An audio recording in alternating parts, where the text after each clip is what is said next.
Good afternoon, everybody. This is Rose and Matt, and we got Sco in the back. And this is the first episode of the Faded Film Strip podcast. Yes. This morning we saw Ford versus Ferrari. Yes. And yeah, we just got out of the movie. We're gonna spark up and talk about what we thought. So we just saw Ford versus Ferrari. I'm lining this doobie up, pre-rolled it Saturday morning in Philly.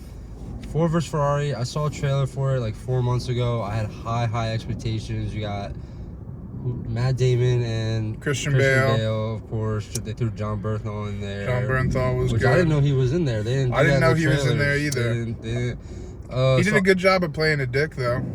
Yeah, he's always kind of usually that cocky douchebag For character. sure. I mean, so we'll get it started here. Act 1 felt slow. Very slow. I fell asleep. I definitely nodded off a little bit, and that's usually a good barometer for how I feel about a movie. Yeah. I think they definitely had to establish like the relationship between Shelby and Ford, and that he was like kind of this rogue. But by that same token, I think the best moments in the movie were either when Bale's behind the wheel of the car, or when Bale and Damon have their on-screen chemistry.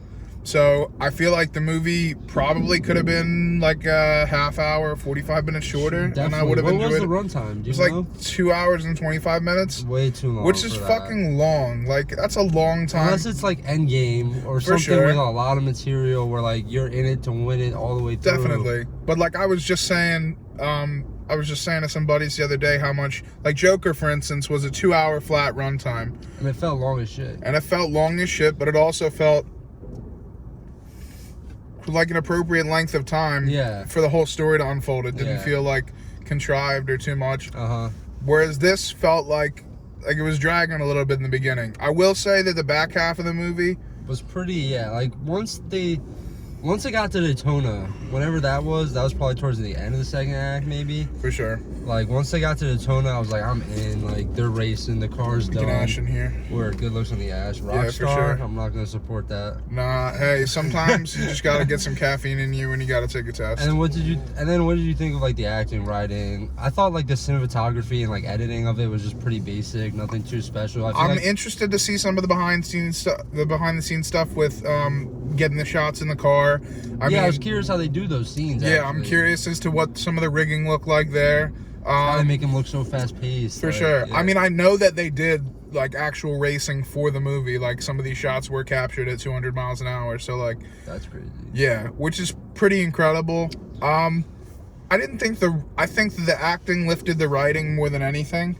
Like, I didn't think the writing was nothing special. It was nothing special. Like, I couldn't even tell you like a real line from the movie that stood out to me. It was more so a theme, a hitter. Yeah. Like, there was some great interaction between Christian Bale and Matt Damon. The son was actually very well acted. Yeah, good casting.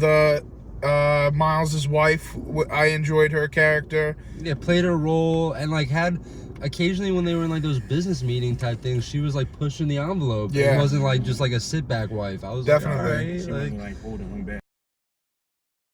I don't know, Ford vs. Ferrari, I had higher expectations for it. I would literally give it a 6 out of 10. Just on, like, it was well done. If it wasn't the actors who were in it and the well doneness it had, the driving scenes were honestly legit. Some of the better driving scenes I ever seen, like, for sure. For a movie. Like, it made it actually intense, and, like, Christian Bale just does a great job with, like, his facial expressions, too. He's one of the best at that, I feel like. In the car, like, when he's saying other things about the car. Yeah, if you were a car person, this movie was for you. Definitely. 100%. There were a lot of little anecdotes and historical moments where, like, NASCAR. Absolutely, where, I mean, the evolution and the innovation that happened to make these cars, it's undeniable, and I think that's probably one of the most impressive parts of the whole story. But I think the emotional element that was carried out by the actors was pretty solid. I mean, that's my biggest takeaway for me. Like, other than the moments in the car, I thought that the acting was what lifted the moments. Matt Damon being all like, "Don't pick up that phone." Like, I like that shit. Like, for sure. I'd give it like a 6 out of 10 though overall. Ford versus Ferrari. I agree. I mean, look, if shouldn't win no Oscars, not one. Shouldn't be nominated for shit. If you enjoy racing films, if you enjoy the actors, if the story intrigues you, go see the movie. Facts. Otherwise, watch it at home if you're bored. And There's a you need lot of break. other good shit out to see. A lot of other good shit out that I want to see, plan on seeing, need to see. So That's that though. Peace and love. peace and love, Rose, guys. Matty Marks. Sco in the back. Go in the back. All right. We'll talk to you next time. Yeah. Good. I like that.